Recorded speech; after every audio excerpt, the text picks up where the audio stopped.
Hey everyone, Nubkeks here, and welcome back to another bit of a game design session where I want to dive into the question, as you see behind me, why hero roles should be changed. This is a topic which, if you've been following the channel for a while, you know that I've had a couple of thoughts on here and there, but have largely sort of strayed away from and kind of not wanted to discuss too much because I didn't think it was that important. But I saw on the Heroes of the Storm subreddit just yesterday that in fact the development team are considering exactly this. They're already in talks on how to change this. It's at early stages, but that changing the role system within the game is something that's in development. So I wanted to use this opportunity then to weigh in on it, give my thoughts. I've done quite a big rehaul and rework of the role system. So we're going to dive into that in this video, see what I've come up with, and yeah, it might be an interesting starting point for them going forwards. So tell you what, we're gonna hop over here into Photoshop where I've been working on this stuff. Actually, before we jump into that, I want to hop over here, and this is sort of like my I wrote this out in a notepad as well, and I put down some of the key points, the key things that I want included in this. They're sort of like my goals going into it. So these are sort of reflective, I think, of what are probably, for most people, the things that are lacking within the role system that we currently have. Sort of defining some of the ways in which it's a bit too simple. So number one, I want to differentiate between warriors who can main tank, for example, Muradin, and ones who cannot, for example, Sonya. So this is something, probably one of the most well-known things that's been a thing in Heroes of the Storm drafting for a long time, is that we have the warrior role. However, not every warrior is a quote-unquote tank. It can be the main tank. The main tank is typically here, and we'll dive into it as we sort of define the role a bit more here, but you know, it's this very like Muradin, very survivable. They can engage, they can scout out positions, they could be the front line, they got a lot of crowd control, and they control the sort of the flow of the fight. Whereas obviously, I use Sonya as the other example. Sonya is not that at all, right? Sonya is much too squishy. She has like her spear, which is a stun and an engage, but if you miss that, you've got nothing. You know, Sonya is just not good enough to be a main tank. Yet they're all classified. All of these warriors are just classified as warriors, and that can be very misleading because, you know, you can go into a game and say, okay, guys, we need like a tank, and then someone picks up Zarya or someone picks Sonya, and you go, oh no. That's not actually a tank, because you've actually made our life very difficult because you haven't picked something that actually fits this. So that's definitely, it's something that's been a recurring problem here in the Storm. It used to be worse. I said this in my last tier list. I was talking about how it's not as important a different, or I think it's actually my drafting tips video. I was talking about how it's not as important a difference anymore because they have buffed up the other heroes. Whereas I remember a time, was it in season 2? I don't know. There was a time not too far ago or too long ago where it was like you picked Muradin or ETC, and then if you were stuck, if one of those was banned away, you picked Johanna, and if you couldn't get any of those, then you're really screwed. Like that wasn't so long ago that was the case, you know, in Hero League. It was all about Muradin, ETC, and then like Johanna's a backup, and you were just like stuck up shit creek without a paddle if you didn't have those ones, basically. And that was a big problem. It's improved a lot since then. You know, we now have like Diablo, Dehaka. You got some bruisery type heroes like Artanis and stuff that can sort of like solo tanks sometimes, kind of, in Hero League situations. There's more flexibility in Hero League now, a lot more than there used to be. But this is still a bit of a problem. It's still there. Number 2, I want to provide a role for heroes who support their team but cannot be a main healer. I thought this was very important because we have heroes that are classified as supports, or even classified as other things, like Medivh being a specialist, who are very much like a sort of secondary support, a second level support, but they're not the main healer, but they're still there. So, you know, like Tassadar, the new Tassadar is also a good example. Medivh, Tyrande to a certain extent. They're these heroes that are there. They support their team a little bit, but usually not enough to be the main healer. So I want to kind of give more recognition to that and have that be more like properly laid out within the game. Like, why is Tassadar support but Medivh is a specialist? It doesn't really make any sense now because they both sort of do the same. They do a lot of similar things, Neither one is the main healer. Like, you know, you see it in Hero League. You guys, I might have encountered this once or twice. You know, like someone picks Medivh, and then you go, okay, guys, we need a support, and they go, oh, we have a support, and you go, no, no, no, I'm Medivh, I'm not a support. You've probably seen that happen. I know in the last patch I've seen, pick a Tassadar, and they go, can we get another support? And they pick Valeera, and you're like, well, we really needed a support. You know, like I'm not the main support, so that's a bit of a problem. Number 3, this is very important in my opinion. Which is we need to differentiate between ranged damage and melee damage, or even just ranged and melee. No, just specifically for damage. I think just for damage, because it's so important in making a team comp. In fact, if we hop over here, first of all, I want to talk about reference a couple of stuff here. This is how I was getting the PNGs to make the thumbnail. But Kaldor, okay, he did this video called "Why Quick Match Causes Problems in Hero League." Basically, the gist of this is that in Quick Match, because you just have these random team comps where it's just any old hero shoved together pretty much. Now, there are some rules, like if one team has a support, the other team has a support, and stuff like that. But very often you get like 5 assassins, 5 specialists, what have you. It teaches people to play the game wrong when they go into Hero League.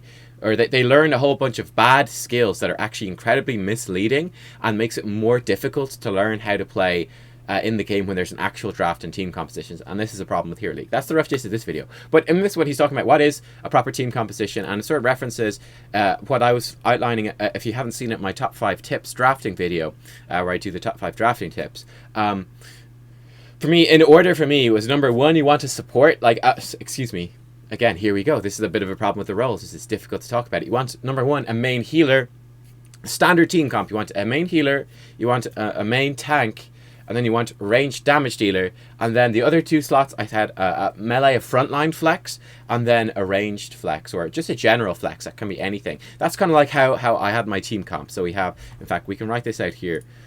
All right, so the standard sort of team comp, sort of standard. Let's put that in quotation marks just to highlight the fact that it's not the only one.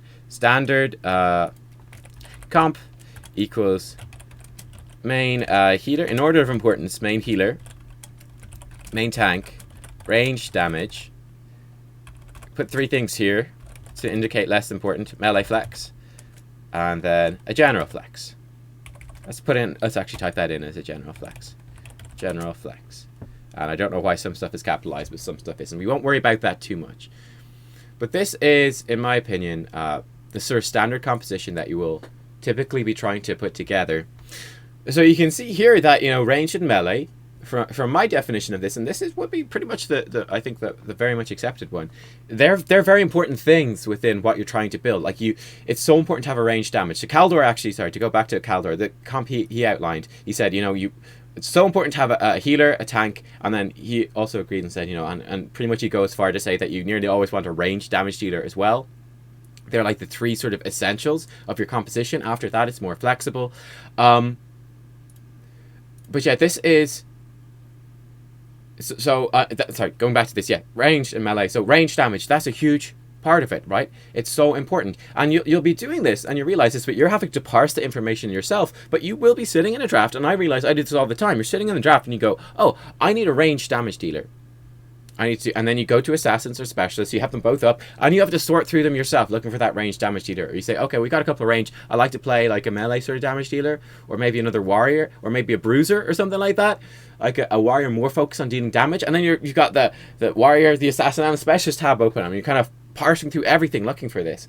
What I want to do in this is bring a much bigger differentiation, so that when you're sitting down and go, okay, well, boom, we've got our healer and tank, we need a ranged damage dealer. You go, boom, button, maybe 1 or 2 roles that are specifically for range damage, and then you go, right, all right, here we go, these are the range damage. I can search by type of range damage I want. It's easy, it's clear, and it just makes it much simpler to put a good draft together. Because I mean, realistically, oftentimes in a draft, you know, because you're searching through this big massive blob of assassins yourself, you do get a bit lost there. I mean, I've even done this. If we close this off for a second, but for my tier list now, I've split them up into, if we put on the tiers a bit, but like, I've split this now into melee assassin and ranged assassin. Why have I done that?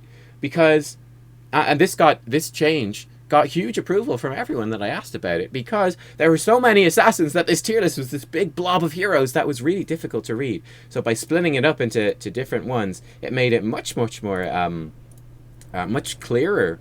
and a much more intuitive process for people to actually understand the power levels of different heroes. But you do forget about heroes and things like that when you're choosing stuff. All right. Finally, let's burn through these pretty quickly. Bring back the specialist, lane pushing fantasy. So here we go. You can see there's actually the two icons for specialist, the old icon and the new one.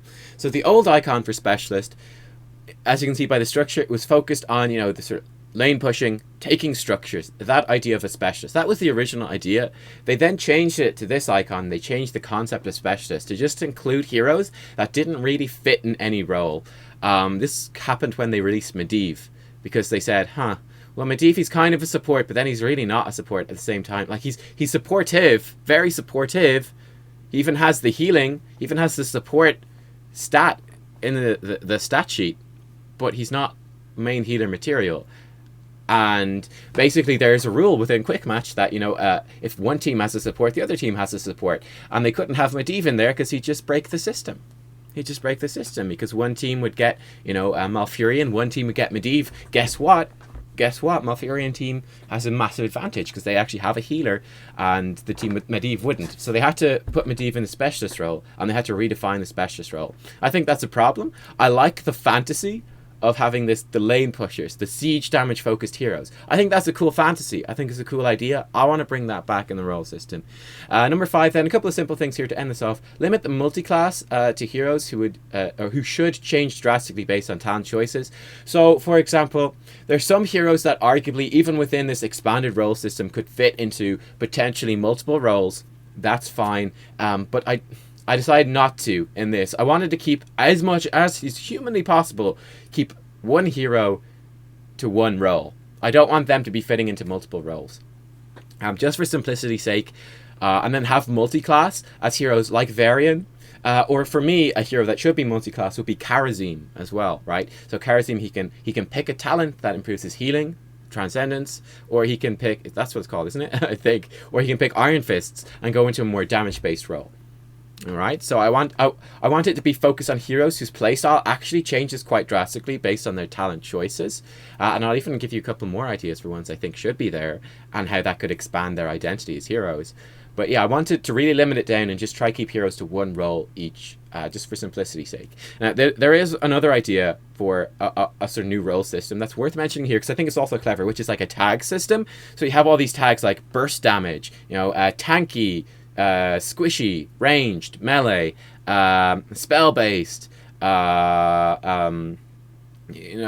stuns, slows, all that sort of stuff. You have all these like individual tags, and then you just apply all the tags that are applicable to a hero, so that like you click on like Muradin and you get like tanky, stuns, slows, moderate basic attack damage, escape, stuff like knockback, stuff like that.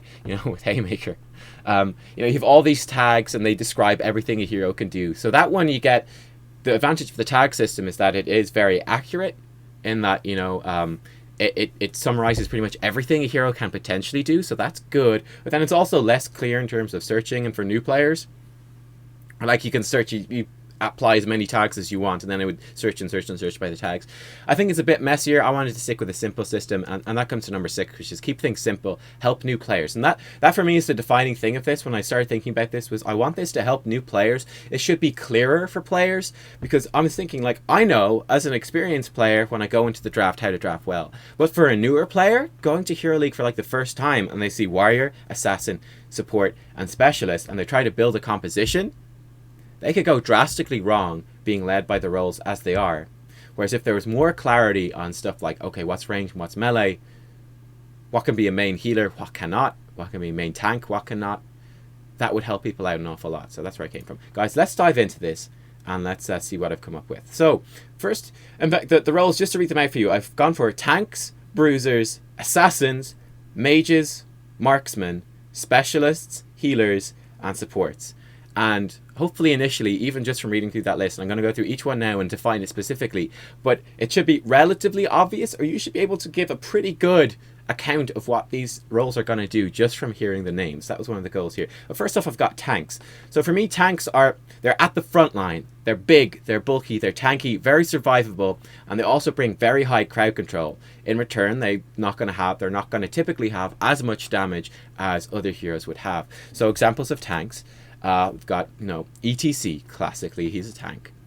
Diablo, you know, brings a lot of CC, ton of health survivability, not as much damage. Dahaka is a bit of a funny one because he doesn't have as much CC, but he's incredibly survivable. He does a lot of damage, so he's one that's a bit in between, perhaps. Nubkeks perhaps a bit in between as well because he's got low health, but, you know, with the spell armor, he is kind of a tank against mages.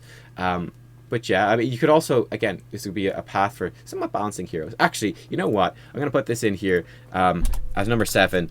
Doesn't have to be perfect. Just, let's just have that. Just doesn't have to be perfect, right? It doesn't have to be, no, better word. Doesn't have to be homogeneous. Oh, I can't spell that. Hopefully I spelled that right. Doesn't have to be homogeneous. You know, all heroes don't have to be the same. Even within the roles, they can do it in a bit of a different way. So, for example, a Nubkeks, he's going to be really tanky against spell-based heroes. That's fine. That's fine. You know, he's going to be squishy against other heroes. That's okay, but he still fits in the idea of a tank role with multiple forms of crowd control and being at the front line and being very tanky and survivable. And Rexar as well, Muradin, Tank Varian, Taunt Varian, Johanna, Stitches, Cho. Again, you can see they're all heroes that are right in the front line. That pretty much all of them have a lot of CC. You know, he's got like the Hack Tongue, Isolation. We've got Diablo's Charge and Flip and Apocalypse, Power Slide, Face Melt, Mosh Pit, Impale, Burrow Charge, Cocoon, Rexar, Misha Stun on a low cooldown with certain talent builds, Misha body blocking stuff and being super survivable, the Unleash the Boars, Stormball, you know, so on and so forth. They've got a lot of crowd control, they're very tanky. That's tanks for me. And these are sort of like your main tanks. Now, what I've done here, and this one will be interesting to you guys, I've created a role called Bruisers, and you're instantly looking at these heroes going to go, whoa, okay, things have gotten a little bit crazy. Bruisers, these are also frontline heroes. Frontline heroes, these guys are in the front. In comparison to tanks, who are frontline with high CC, these are frontline, they've got medium to low CC, and then medium to high damage. You know what, I should maybe even specify that. We're kind of low on space, so actually leave it like this, but you get the idea. They can do sort of medium to high damage, sort of low to medium CC, and then, you know, they are in the front line, and they can be sort of like moderately to very survivable. It's a bit more of a flexible role. But in here, we've got sort of the other warriors, such, for example, Sonya that I mentioned, or Leoric, Tyrael, Artanis, Chen. Right, these are heroes that they are in the front line, and they're big, bulky front line, but they don't have enough CC to really be the main tank. They can synergize very well with a main tank, right? But they're not going to be the main tank by themselves unless you've got a specific team composition that's built around them, or it makes sense. But they're not like the main tanks. They don't have the high CC or often quite as much survivability as these other tanks might have. I've also, as you see, included Thrall and Ragnaros in this position. Now, just to illustrate this a little bit, if we hop over here to the tiers very quick, and we come to Valera, we pop over Melee Assassin. These are the Melee Assassins as we have. And what I noticed, I really feel like Thrall and Ragnaros are a type of Melee Assassin. When you see them laid out like this, they're a type of Melee Assassin that's really fairly different from the other ones. Okay, they're fairly different from the other ones. If we hop over to the roles once again, this will tie in, I'll come back to these guys in a second, with the Assassin role, which I've put out here. These are melee damage dealers. They do high damage, alright? High damage is a defining trait of these guys. And they're sort of hero killers. They're focused on hero killers. Or you know what, even flankers. And I'm actually going to put that in. Alright, I'm actually going to put that in. So they're sort of flankers. So these guys, they're typically quite focused on like flanking the enemy team. They're looking for their opportunity. Then they go in, try to kill a hero. High damage. That's sort of, for me, the defining thing of assassins. And Thrall and Ragnaros don't really fit into that as much. For me, they are much more frontline type heroes. Especially Thrall, not so much Ragnaros. So again, with his level 4 and level 13 talents, he can become quite tanky. And he can be in there and he's healing from his Qs and stuff like that. So he is definitely, as you see, they're both very slow. They just kind of run into the fight, as it were. So they run in with your front line. They're in the front line. They're not really, you know, like blinking forwards movement abilities, like going in from the side, going in from the back, and trying to assassinate people. They're much more focused on the front line, which is why I put them in the bruiser role. I mean, again, like I said, Thrall, very classically a bruiser. Ragnaros, not as much, but you know what? I think he could be pushed a bit more into that. But yeah, the assassins are much more so focused on flanking, on killing heroes. Like Zeratul, such a classic example. Samuro, Valera, all these stealth heroes coming around from the side, you know, going for the flanks, going for the backlines. Illidan diving into the backline and really harassing the backline, doing a lot of damage there. Both forms of Varian. They're kind of heroes that look for they're melee heroes that look for their opportunity, then go in, do a ton of damage, trying to get people killed. That's basically that. Now, I understand in some senses that like Alarak, Kerrigan, maybe Illidan in some ways are somewhat frontliney in the way that maybe Ragnaros or Thrall are, kind of. But I think this is probably the most helpful way of doing it. You know, like I said, it doesn't have to be perfect, but this should be a really good sort of starting point. So there we go. We've got assassins. So they're like your melee damage dealers. Bruisers can obviously be also melee damage dealers, but they're much tankier, bring more CC. Or you can get a melee damage dealer that's much squishier, but focus more on, you know, flanking and doing even more damage. Also Greymane, by the way. I stuck him in the assassins, just because. Then we got mages. So mages, these are ranged. They do high damage, and their damage is ability based. So they're all about doing spell damage, right? They're all about doing spell damage. Again, nothing too fancy here. I mean, like Jaina, Nazeebo, Kel'Thas, Gul'dan, Li Ming, Chromie, even Gall, all fairly standard. I put Falstad in here as well. Again, we'll come back to Falstad because I feel like he ought to be actually a multi-class hero. But, you know, Mage Falstad has been the most standard one, so I just stuck him in here, and we'll come back to that. But yeah, I think fairly straightforward. You know, you got mages. They're ability-based. They're spell-based heroes. They do their damage with abilities, and they're ranged. In contrast, then, we've got another range group, which is the marksmen. So they're ranged. They do high damage, but these are based around their basic attacks. They're all about those right clicks, right? They're all about those right clicks. So Nova, maybe not the best example, but if we look at the others, right? Zul'jin, Vala, Tychus, Sergeant Hammer, Raynor, Tracer, Lunara, all super focused on the right clicks. Compared to the mages, for the most part, a lot of these mages, you know, if you weren't hitting your right click, it wouldn't make much difference, all right? For the most part, it wouldn't make much difference. Like, sure, we've got, you know, Chromie with Bronze Talons, or Li Ming with Cannoneer or Charge Blast. It becomes important then. Nazeebo, you know, with some of his talents later on, like Vile Infection and stuff, it becomes important then, or applying it to minions, kind of. But generally speaking, their right clicks aren't very important. Whereas for the marksman, they are defined by their right click. I mean, if you're not right clicking as Tychus, like, sure, he does a lot of spell damage, but if you're not right clicking as him, you're in a tough spot, right? That these heroes are all about, you know, using the right click, the basic attack. So that's the marksman. Nova's kind of a weird one because she's kind of like magey / marksman. I don't feel like she should be multi-class though. I actually feel like she should be moved a bit more into the marksman role. So in terms of balance going forwards and tweaking her a little bit, I'd like to see her move a bit more into the idea of being a marksman as opposed to being a mage, where she kind of straddles the gap quite a lot here. Whereas Falstad, I think, should be multi-class between mage and marksman, being able to define how he goes. One other thing as well is that for the marksman, one of the things is that there's a physicality to what they're doing. He's throwing axes, shooting a sniper rifle, crossbows, minigun, fucking tank, right? That they're all about, you know, this physical sort of damage dealing, whereas the mages typically are throwing out spells and then like a sort of spell effects, like Kel'Thas, he throws a little bit of fire at you. Gul'dan, I think, also throws a little bit of fire at you. Li Ming and Jaina sort of swing their wands. He shoots like a little poison magic thing. Again, like Falstad, you can see he's a bit of a weird one, where I think he should be multi-class because he's throwing the hammers, but they're kind of magical, and also he's doing a lot of spells, and he can build a mage build. So yeah, there you go. Anyway, next up we've got the specialists. These guys, this is the bring back the old specialists, bring back the idea of pushing, siege damage, experience focused, be the ones that fight the map, the PvE heroes, if you will.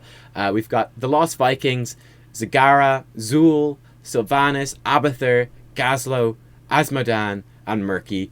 I think you can see very clearly, really, that all of these 8 heroes have a big focus on that sort of split push, lane soak, clearing out lanes, pushing lanes. They all have that fantasy in them very much. I want to bring that back as a role because it's a cool idea, it's a cool fantasy, it's a cool play style. I think it should have more recognition, and this is what we should have. So obviously in comparison, they're both melee and ranged. In comparison to the assassins, mages, and marksmen, they're going to typically be doing less damage in a team fight, but they're going to bring more to pushing lanes around the map than these guys would have. They're going to do more for soaking experience.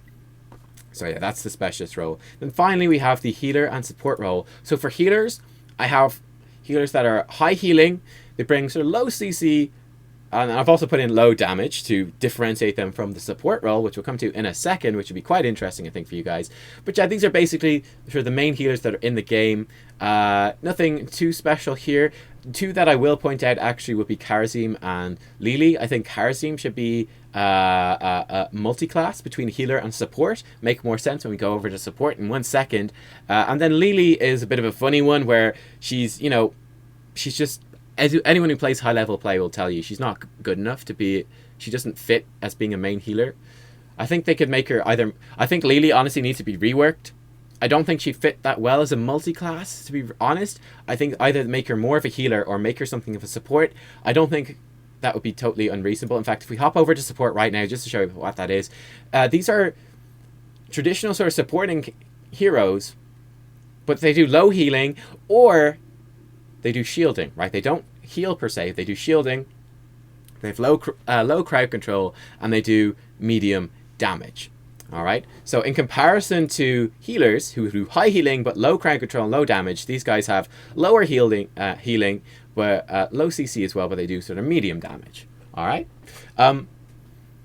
So here we've got, I think, the obvious ones here, like Tassadar, right? In fact, if we look at Tassadar, Medivh, and Zarya, here we have 3 heroes. Okay, They all do medium damage. They do a fair amount of damage. Okay. They all bring a good amount of CC. I mean, look at like Tassadar. He does the slows with his basic attacks, or slows with Archon. Quite substantial slows. Or he does the Force Wall. Okay. Medivh, he, you know, he's got his portals.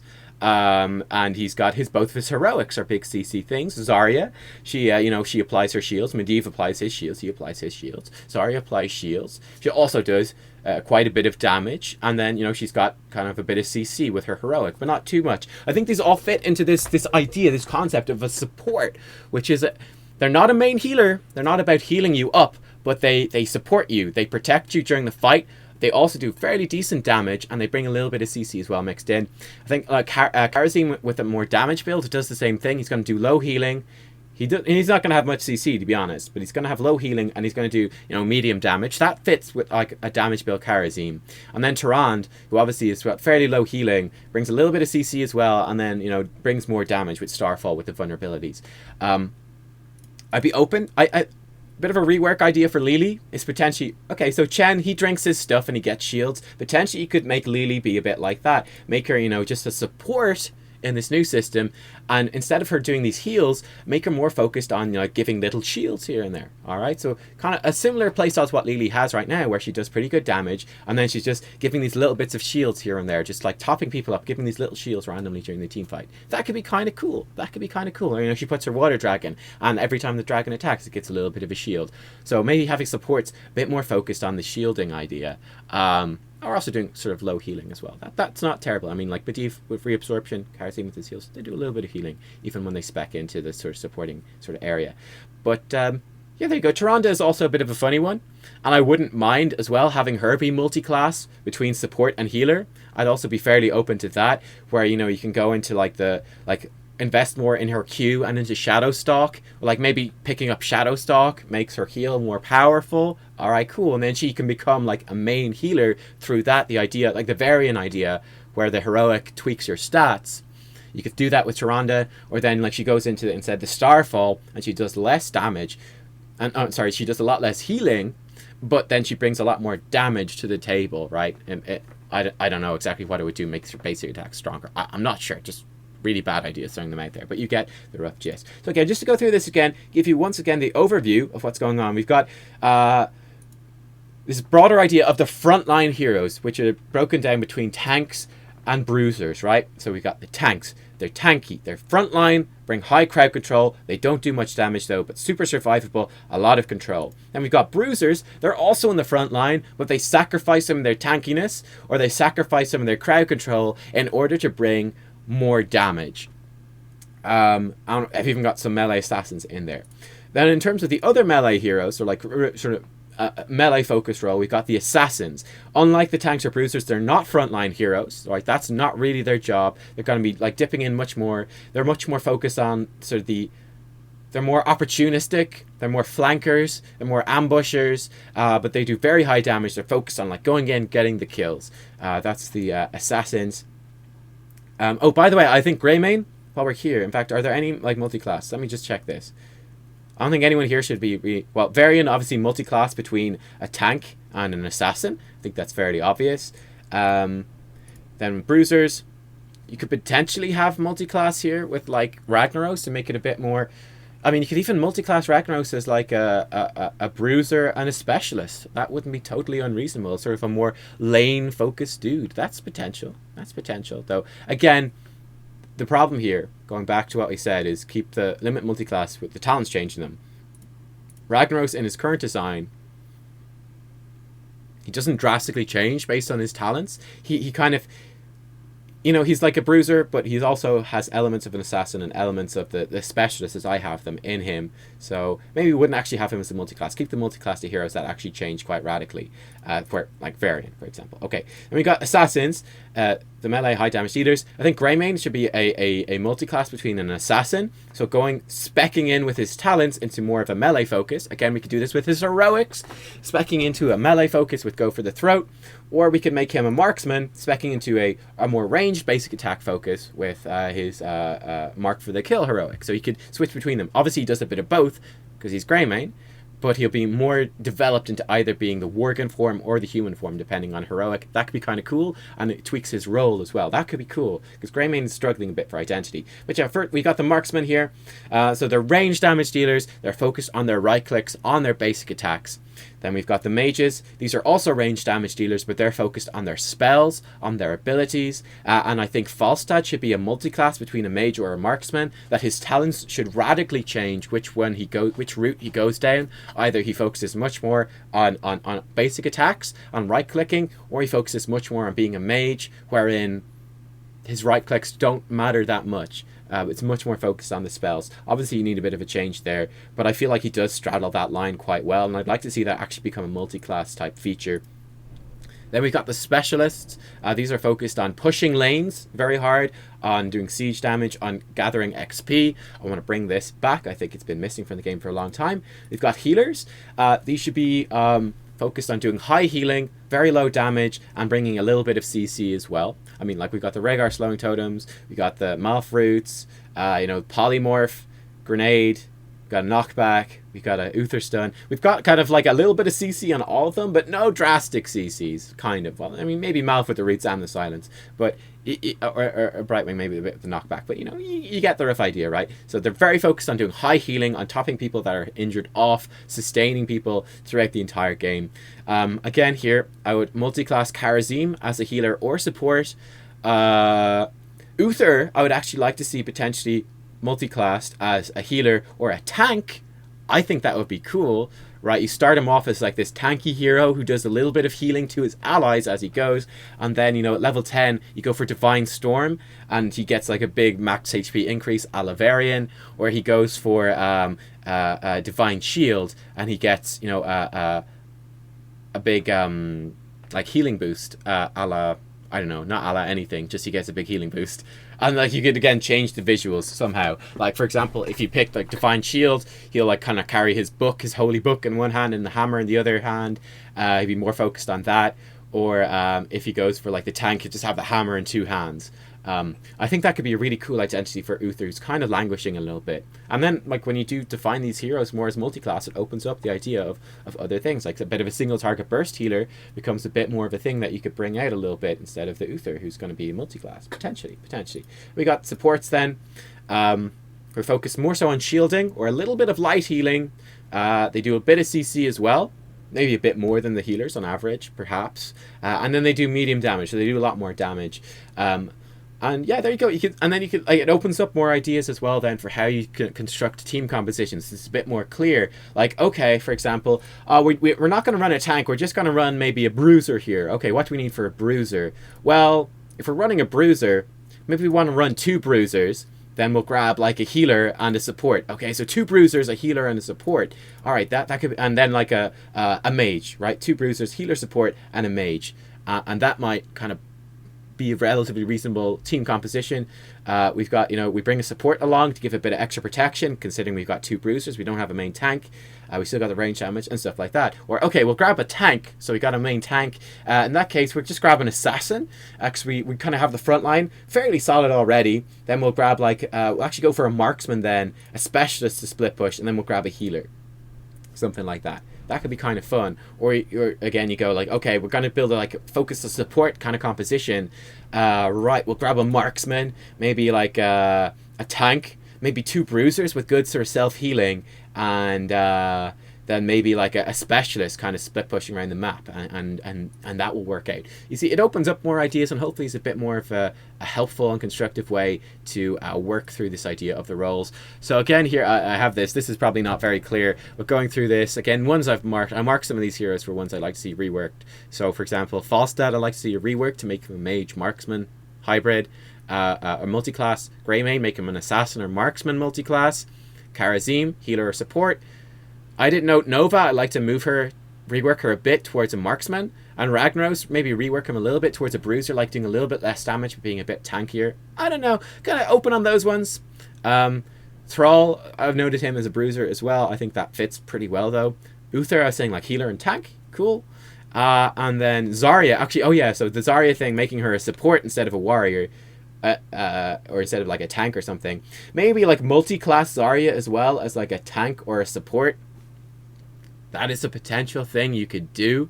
The concern I have with Zarya, I think Zarya fits perfectly into the support role as I've described it. It's boom, alright, now Zarya actually fit. Because at the moment you go, Zarya, she's a warrior. But it's weird, but you run her more in the damage slot than anything. She's one of those weird heroes where her role is really unhelpful in determining how you actually draft Zarya, and I've had people ask me that because it's a big problem for them. I've seen people draft Zarya incorrectly all the time because it's a big problem. It's not clear how you pick her when she's classed as a warrior, whereas this describes her really well. The issue, of course, is that in Overwatch, the game she comes from, you have warrior, where you've got tanks and you've got supports. There are 2 roles within that game, and she's classed as a tank in that, not as a support. So, calling her support and not a tank in Heroes of the Storm, maybe that's a bit problematic for the Blizzard universe, kind of like a wording or phraseology or whatever you have. So potentially you could make Zarya a support tank multi-class to kind of define how she really is a support within the Heroes of the Storm universe, but then you could maybe spec her into being more of a tank herself so that she corresponds a bit more to the Overwatch thing. I don't know about that one. Anyway, I'm curious what your thoughts are on that. But yeah, I think that sort of sums up most of the stuff there. I think it would be, I think it fulfills all the goals. We've differentiated between main tanks and bruisers, the different sort of types of frontline heroes. We've differentiated between healers and supports, so heroes that give a lot of support to their team. And then ones that are the actual main healers. It also illustrates perhaps a little bit of a problem that the healer role, it's a relatively small group of heroes, and it's fairly necessary, right? It's fairly necessary that you have a healer. It's very difficult to build a support-only composition. You can do it, but it's a bit more rare. Whereas I don't think any of the other roles are as necessary. You're nearly always going to have a tank, but you don't necessarily need a tank. And then for range, you could have a mage, you could have a marksman, or you could even potentially have, a specialist. And that would work out relatively well. But yeah, the healer role in particular seems fairly necessary within the game at the moment. So that's something to note from that we can learn from breaking the roles down like this. Differentiate between range damage and melee damage, we've done that. Bring back the specialist lane pushing fantasy, done that. We've limited multi-class to heroes that drastically change on talent choices. We've done that. We've kept it simple and helps new players. I think this does make it a lot more clear as to kind of what the heroes are actually looking to do, how they actually work. It makes it so much easier for the current assassin role in particular. It makes it, I think, much more clear and much more helpful for the drafting to actually put together a composition. And then we have the roles are not necessarily homogenous. You've got some flexibility and variety within the role. They don't have to all do the exact same thing. You've got some bruisers that are more focused on being tanky, some that are more focused on doing damage, some that are more focused on doing CC. That's just fine. Within the mages, they're ability based, but you've got some that do a lot of burst. You've got some that do a lot of sustained damage. That's just fine as well, and stuff like that. You've got variety within them, and that's okay. In terms of healers, like Rhaegar, he specs into damage. he does a lot of damage and not a ton of healing, but it's still, you know, that's okay. He's still, you know, sort of definitively a healer. I think in terms of how he's designed. So I think that's just fine. I think it works out pretty well. Let me know what you think down below. I think it should hopefully be a pretty good insight into how this sort of stuff goes. Worth noting, they do have something like this. Hot Slugs is a bit of an inspiration here. They've got one as well. But for me, I think, you know, the things that Hot Slugs doesn't do, they do have the idea of a tank and a bruiser. They have much more overlapping between roles, as you see, or like healer and support. So they just add on Tasser and Medivh to the healer support. Whereas I've kept them to one role, they've kept it a bit simpler. And then also they've got like burst damage, sustained damage. You can see within the sustained damage, they haven't differentiated between ranged and melee, which for me is incredibly important. So that was why I went and made a different structure than they did. So yeah, there you go. Let me know what you think, guys. I think it would be a really, really helpful thing to add to the game. I think it would make things much simpler, much clearer. If they are reworking roles, I'd like to see them move in this direction. It also opens up kind of insight into how heroes could be balanced or tweaked or reworked in the future to fit into the roles as they are. And I think, yeah, it makes drafting and compositions and the purpose of heroes just simpler, more transparent and understandable for new players, and can just help make searching for roles easier. I think it would actually improve drafting and the transition into drafting modes much more for players and for teams like that. And yeah, they perhaps as well, they could, like Kaldor was talking about, like I briefly mentioned, if you've seen this video, it's a good video too. That could bring back the idea as well of kind of reworking the rule set for putting quick match teams together to make it a bit more consistent and a bit more relevant or related to how the game is actually designed and meant to be played. You can watch Kaldor's videos for his thoughts and arguments on that. Let's leave it at that for this one, guys. Thank you for watching. I hope you enjoyed, and I'll see you all again next time for more Heroes of the Storm very, very soon. Bye-bye.